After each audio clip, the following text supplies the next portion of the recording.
विश्व की प्रत्येक संस्कृति में ये कथा ऐसी है जो सबको अच्छी लगी और सबने इसके ऊपर अपने अपने ग्रंथ लिखे हैं कि जब राम थे तभी वाल्मीकि थे। तो राम के बारे में सबसे सटीक और सत्य अगर उनकी कथा को कोई लिख सकता है तो महर्षि वाल्मीकि के अलावा और कोई नहीं लिख सकता है। तो अगर हमें रामायण के किन्हीं तथ्यों को जानना है, लेकिन अगर हमें इतिहास के रूप में जानना है, तो हमें वाल्मीकि रामायण को ही पढ़ना चाहिए। इसको आदि काव्य कहा जाता है कि संस्कारों की पराकाष्ठा वो रामायण में दिखाई जाती है। उसकी कथाओं को लेकर के कई भ्रांतियां हैं। कुछ लोग इस बात को स्वीकारने के लिए तैयार ही नहीं है कि राम ने सीता की अग्नि परीक्षा ली थी। प्रभु राम मर्यादा पुरुषोत्तम थे, तो उन्होंने अपने वनवास के काल में मांस भक्षण किया या नहीं किया, प्रश्न तो है। महर्षि वाल्मीकि क्या कहते हैं, जानना है तो सुनिए पूरी कथा को।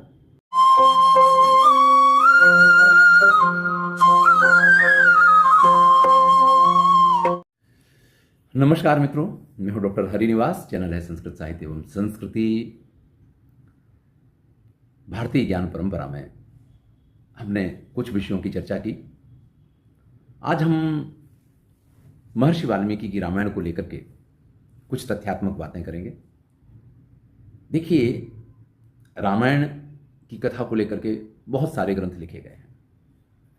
भारत की प्रत्येक भाषा में तो रामायण को लेकर के ग्रंथ हैं ही, लेकिन विश्व की प्रत्येक संस्कृति में ये कथा ऐसी है जो सबको अच्छी लगी और सबने इसके ऊपर अपने अपने ग्रंथ लिखे हैं।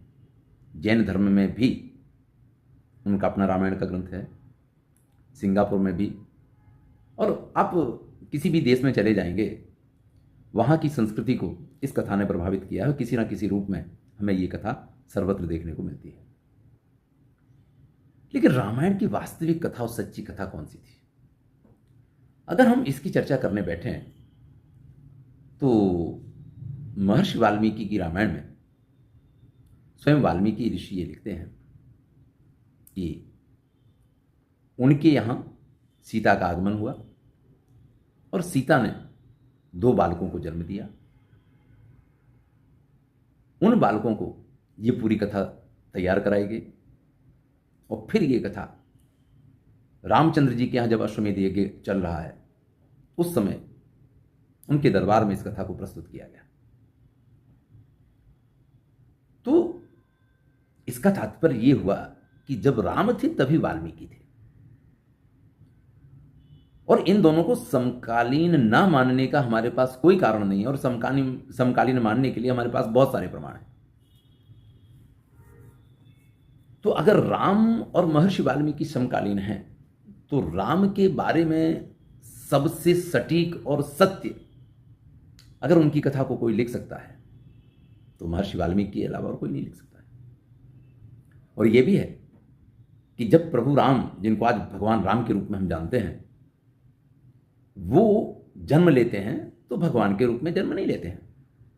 तुलसीदास भले बाद में जब अपने रामचरितमानस को लिखें और वो राम को भगवान के रूप में अपना आराध्य मानते हुए भय प्रगट कृपाला दीन दयाला कौशल्या हितकारी उनको प्रकट होता हुआ बताएं, लेकिन वास्तव में कौशल्या के पुत्र जो राम हैं वो एक पुरुष के रूप में ही, अगर अवतार भी लेते हैं तो भगवान के रूप में नहीं, एक पुरुष के रूप में अवतार लेते हैं। और मानव सुलभ जो भी समस्याएं हैं, जैसी हम सबके सामने होती हैं, जो भी भावनाएं हैं जैसे हम सबके मन में होती हैं, वो सारी राम के मन में भी उठा करती हैं। आप सुनिए, वाल्मीकि रामायण पे मेरे 400 जितने वीडियो हैं, आप कभी उस पूरी सीरीज को सुनिए, आपको आनंद आ जाएगा। आपको एक एक तथ्य का पता चलेगा कि वास्तविकता क्या है। अब वाल्मीकि के जो राम हैं वो एक महापुरुष है, और उनके मन में यही था। जब उनको ये काव्य लिखना था तो उन्होंने ये पूछा कि किसका चरित्र ऐसा है, और वहां पे राम के चरित्र का जो वर्णन किया गया है कि किस प्रकार के श्रेष्ठ वो हैं। अरे भाई, उनका चरित्र इतना श्रेष्ठ है कि किसी देवता या किसी भगवान का भी चरित्र इतना शुद्ध नहीं हो सकता है, इतना श्रेष्ठ नहीं हो सकता है। तो उनके चरित्र को लेकर के रामायण का लिखा जाना ये बिल्कुल योग्य है। और महर्षि वाल्मीकि जो राम के समकालीन थे, वो जब रामायण लिखते हैं तो अगर हमें रामायण के किन्हीं तथ्यों को जानना है, किसी असली बात को जानना है, तो भैया कंब रामायण पढ़ेंगे, हम कृत्तिवास रामायण पढ़ेंगे, हम रामचरितमानस पढ़ेंगे, मैं अलग अलग भाषा की रामायणों के नाम बता रहा हूँ, गिरधर रामायण जो हमारी गुजराती में उसको पढ़ेंगे। तो उनमें उन कवियों ने वाल्मीकि रामायण या अन्य कथाओं के आधार पर, संस्कृत में भी और रामायण है, तो उन सबके आधार पर जो कुछ लिखा है वो हमें पता चलेगा। लेकिन अगर हमें इतिहास के रूप में जानना है तो हमें वाल्मीकि रामायण को ही पढ़ना चाहिए। इस वाल्मीकि रामायण में 24,000 श्लोक की ये रामायण है। इसको आदि काव्य कहा जाता है क्योंकि सबसे पहले काव्य के रूप में, जिसको लौकिक काव्य कहें, वेदों को छोड़ दिया जाए, वैदिक साहित्य को छोड़ दिया जाए, तो सबसे प्राचीन रचना इसको माना जाता है।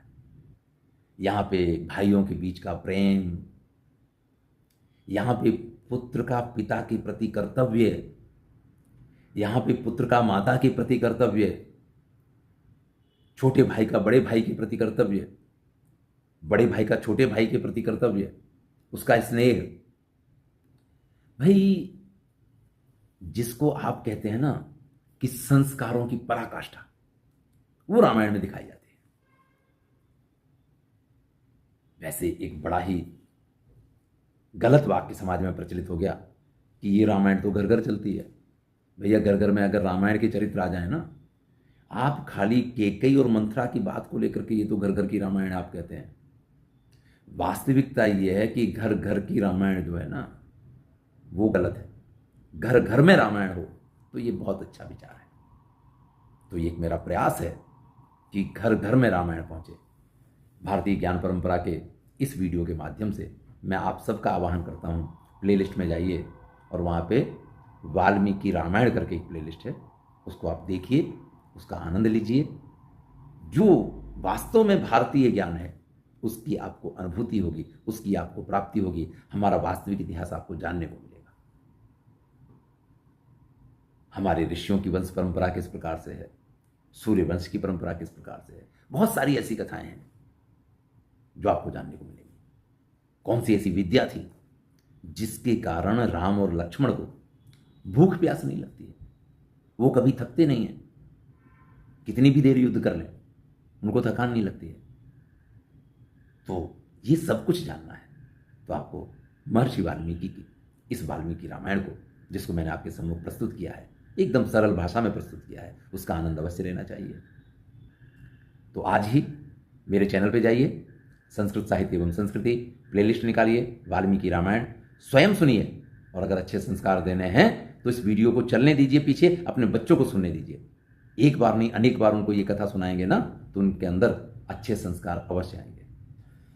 वैसे तो यहाँ पे पूरी रामायण की कथा कहने का कोई औचित्य नहीं है, क्योंकि जो लोग इसको सुनते हैं उनको तो ये कथाएं पता ही हैं, सीरियल के रूप में आ गई हैं। लेकिन इस बार जब मैं परीक्षा लेने बैठा और विद्यार्थियों से ये प्रश्न किए तो मुझे बड़ी ही पीड़ा हुई, क्योंकि आज के नवयुवाओं को रामायण की पूरी कथा भी पता नहीं है। राम की माता का नाम क्या है ये पता नहीं है, राम की पत्नी सीता वो कहाँ की राजकुमारी थी ये पता नहीं है। चलिए भरत शत्रुघ्न की पत्नियों के नाम पता ना हो ये तो समझ सकते हैं, लेकिन सीता जिनका नाम मैथिली है सभी जानते हैं, वो मिथिला की राजकुमारी थी ये भी पता नहीं है। सीता की माता पृथ्वी है, पृथ्वी से उनका जन्म हुआ है ये भी लोगों को पता नहीं है। तो बड़ी पीड़ा होती है। इसलिए संक्षेप में आपको रामायण की पूरी कथा यहाँ पे सुनाता हूँ, क्योंकि विद्यार्थियों के लिए बड़ा उपयोगी है। अयोध्या के राजा हैं महाराज दशरथ, जिनके यहाँ कोई पुत्र संतान नहीं है, इसलिए वो एक अश्वमेध यज्ञ करना चाहते हैं। लेकिन गुरु वशिष्ठ कहते हैं कि इसके एक्सपर्ट श्रृंगी ऋषि हैं, ऋषि शृंग को आप बुलवाइए और उनसे पुत्रेष्ठि यज्ञ करवाइए। ऋषि शृंग को बुलाया जाता है, पुत्रेष्ठि यज्ञ होता है, और उससे महाराज दशरथ की 3 पटरानियाँ, कौशल्या से राम का जन्म होता है, कैकेयी से भरत का जन्म होता है, और सुमित्रा जो है वो लक्ष्मण शत्रुघ्न। इस प्रकार से महाराज दशरथ के यहाँ 4 पुत्रों का जन्म होता है। गुरु वशिष्ठ के यहाँ ये लोग विद्या प्राप्त करते हैं। इसके बाद गुरु विश्वामित्र इनको लेने आते हैं, राम लक्ष्मण इनके साथ जाते हैं, और वहीं से उनके साथ ये मिथिला पहुँचते हैं, जहाँ महाराज जनक की पुत्री सीता के साथ इनका विवाह होता है। जब राम का विवाह सीता से होता है तो महाराज जनक के भाई की पुत्रियां थीं, उनके विवाह भी उसी मंडप में राम के अन्य 3 भाइयों के साथ होते हैं, और उस विवाह में राम की पत्नी सीता बनती हैं, लक्ष्मण का विवाह उर्मिला के साथ होता है, भरत का विवाह मांडवी के साथ होता है और शत्रुघ्न का विवाह श्रुतकीर्ति के साथ होता है। अयोध्या वापस आने के बाद भरत और शत्रुघ्न अपने मामा के यहाँ चले जाते हैं। अचानक महाराज दशरथ को ऐसी इच्छा होती है अपने पुत्र राम के गुणों को देख करके कि इनको अयोध्या का राजा घोषित कर दिया जाए। वो उनके राज्याभिषेक की तैयारी करते हैं। वास्तविकता ये है कि इस राज्याभिषेक में भरत को बुलाना चाहिए था, लेकिन भरत मामा के यहाँ ऐसी स्थिति में जब राज्याभिषेक का आयोजन होता है तो समस्या खड़ी हो जाती है। मंथरा इस अवसर का लाभ लेकर के कैकेयी के कान भरती है और कैकेयी ने 2 वरदान जो महाराज दशरथ के पास बाकी रखे थे, एक वरदान से भरत के लिए राजगद्दी की याचना करती है और एक वरदान से राम का 14 वर्ष का वनवास मांगती है।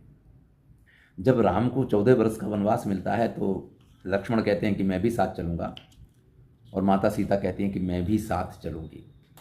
इस प्रकार से जब सभी जाने के लिए तैयार होते हैं तो गुरु वशिष्ठ ये कहते हैं, मैं वाल्मीकि रामायण की कथा सुना रहा हूँ आपको, कि वनवास राम को मिला है, राम वन जाएंगे लेकिन अयोध्या के सिंहासन पे सीता जी बैठेंगी। वो अयोध्या का राजकाज देखेंगी जब तक राम वन में रहेंगे तब तक। ये था हमारे यहाँ स्त्रियों का आदर। यहाँ स्त्री सिर्फ भोग्य की वस्तु नहीं थी। यत्र नार्यस्तु पूज्यन्ते रमन्ते तत्र देवता, ये हमारी संस्कृति का वाक्य है। लेकिन सीता जी ने कहा कि नहीं, मैं तो जहाँ राम है वहीं सीता है, और इस प्रकार से वो राम के साथ चली जाती हैं। भरत जब वापस आते हैं तो पिता की मृत्यु हो गई है। कैकेयी बड़ा उनको समझाती है कि तुम्हारा राज्य निष्कंटक हो गया, आराम से तुम राज्य कर सकते हो। और भरत जैसा भाई, वाल्मीकि रामायण में स्पष्ट उल्लेख है, प्रभु राम को भी इस चीज़ का भरोसा नहीं था कि भरत वापस आने के बाद क्या करेंगे, मामा के यहाँ से आने के बाद। कैकेयी को तो था ही कि वो राज्य ले लेंगे। कौशल्या को भी भरत के ऊपर इस प्रकार का भरोसा नहीं था जो भरत ने करके दिखाया उसका। सिर्फ गुरु वशिष्ठ ने ये कहा था कि कैकेयी, अगर तुम ये समझती हो कि मेरा शिष्य भरत आकर के अपने बड़े भाई की गद्दी पे बैठेगा तो ये तुम्हारी सबसे बड़ी भूल है। और वही हुआ। जब भरत वापस आए अपने मामा के यहाँ से और उनको पिता की मृत्यु का समाचार और बड़े भाई के बन जाने का समाचार मिला तो वो बहुत दुखी होते हैं।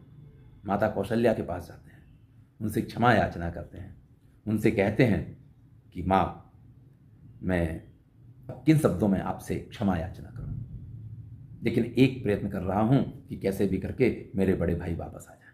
और वो राम को वापस लाने के लिए जहां राम रुके हुए थे वहां चित्रकूट जाकर के पहुंच जाते हैं।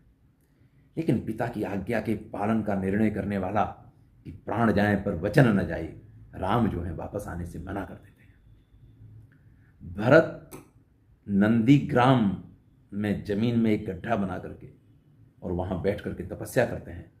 प्रभु राम की खड़ाऊं रख करके अयोध्या का राज्य चलाते हैं। वहां किसी भी प्रकार की प्रजा को कोई समस्या ना हो इसका पूरा ख्याल करते हैं। लेकिन राजा राम है, मैं नहीं, मैं तो उनका सेवक हूं। इधर वन वन में घूमते हुए राम अपने रामत्व को प्राप्त करते हैं, जिसकी वजह से राम भगवान राम बने। वो सारी चीज़ें उनको उस वन प्रदेश में प्राप्त होती हैं, ऋषियों से मिलके, मुनियों से मिलके, श्रेष्ठ भक्तों से मिलके, श्रेष्ठ ऋषि मुनियों के दुखों को, समस्याओं को देख करके वो इस निर्णय पे पहुंचते हैं कि नहीं, निश्चरहीन करो मही भुज उठाए प्रण की, तुलसीदास लिखते हैं। और फिर किस प्रकार से लंका के राजा रावण, जिसकी सोने की लंका, समुद्र जिसकी खाई, जिसके पास कुंभकर्ण जैसे योद्धा, मेघनाद जैसे योद्धा, उसको कुछ वानरों की सहायता लेकर के और पराजित करते हैं। राम का मैनेजमेंट अगर आप पढ़ लेंगे ना, जान लेंगे ना, तो जीवन में कभी भी किसी भी स्थिति में कहीं भी जाकर के आप असफल नहीं हो सकते। तो इस पूरी कथा को और इसके तथ्यों को और इसके सत्यों को जानने के लिए आपको वाल्मीकि की कथा सुननी चाहिए। वाल्मीकि रामायण, रामायण को लेकर के, उसकी कथाओं को लेकर के कई भ्रांतियां हैं। कुछ लोग इस बात को स्वीकारने के लिए तैयार ही नहीं है कि राम ने सीता की अग्नि परीक्षा ली थी। रामायण में स्पष्ट उल्लेख है कि राम ने सीता की अग्नि परीक्षा ली थी और इसमें गलत कुछ नहीं था। सीता जी ने कई बार राम की परीक्षा ली है और राम ने तो अग्नि परीक्षा लेने से पहले सारी तैयारियां की थी कि सीता जी को कोई नुकसान नहीं होना चाहिए। लेकिन हमें तो पता ही नहीं है कि वो तैयारियां क्या थी। तो अगर वो तैयारियां आपको जाननी है, यानी राम ने कैसे इस चीज को सिक्योर किया था कि अग्नि में प्रवेश करने के बाद भी सीता जी को कुछ नहीं होगा, फिर उन्होंने उस अग्नि परीक्षा का आयोजन किया है, अगर आपको ये रहस्य मालूम पड़े तो फिर ये प्रश्न ही नहीं रह जाता है। तो अगर ये सारे तथ्य जानने, सुनिए वाल्मीकि रामायण बाय डॉक्टर हरिनिवास, हमारे चैनल पे जाइए, आनंद लीजिए। ये कथा अपने बच्चों को अवश्य सुनाइए। देखिए, रामायण के संस्कार अगर बच्चों में आप डालना चाहते हैं तो उसका और कोई माध्यम नहीं है। आप पूरे दिन टीवी पे नहीं चला सकते हैं, आप पूरे दिन और कहीं भी इस कथा को उनको नहीं सुना सकते हैं। वो चाहे अपना होमवर्क कर रहे हों, वो चाहे अपनी पढ़ाई कर रहे हों, बैकग्राउंड में आप इसको बजने दीजिए ऑडियो के तौर पे। देखिए आपके बच्चों में कैसे संस्कार का सिंचन होता है। अब तो माध्यम है, लाभ उठाना नहीं उठाना आपकी मर्जी। प्रभु राम मर्यादा पुरुषोत्तम थे, तो उन्होंने अपने वनवास के काल में मांस भक्षण किया या नहीं किया, प्रश्न तो है। महर्षि वाल्मीकि क्या कहते हैं, जानना है तो सुनिए पूरी कथा को। अरे भाई, जब सीता जी राम से ये कहती हैं कि ये सोने का मृग है, इसको मेरे लिए ले आओ, तो मृग पालने के लिए बुलाया था। अरे इसका चर्म बहुत अच्छा है। तो जो व्यक्ति, अगर सोने का मृग अच्छा लगता ना तो कहते हैं इसको पकड़ लाओ, हम इसको अपने यहाँ पालेंगे, अपने आश्रम में रखेंगे, भले बांध के रखना पड़े। सीता जी ने ये नहीं कहा। तो भाई ये बहुत सारे तथ्य ऐसे हैं, वास्तविक कथा को सुनेंगे तभी आप जान पाएंगे।